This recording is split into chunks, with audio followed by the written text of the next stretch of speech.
According to Nagarakretagama, Tribhuwana, who was the daughter of Rajapatni, ascended the throne on the orders of his mother Gayatri, Rajapatni, in 1329, replacing Jayanegara, who died in 1328. When Gayatri died in 1350, Tribhuwana's reign came to an end.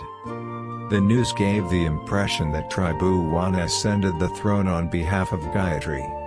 Although Gayatri is only the youngest daughter of Jayanegara, she is the only one who is still alive among Rajapatni's wives, so that he can inherit the throne of Jayanegara, who died without children.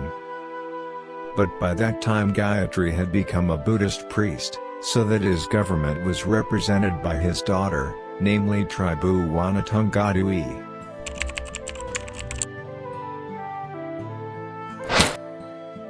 According to Nagarakretagama, Tribhuwana ruled accompanied by her husband, Kritavardhana. In 1331, Tribhuwana crushed the rebellion of the Sedang and Kedah regions. According to Praradhan, there was competition between Gajah Mada and Rakhambar in fighting over the position of commander-in-chief of the Sedang-Kedah suppression.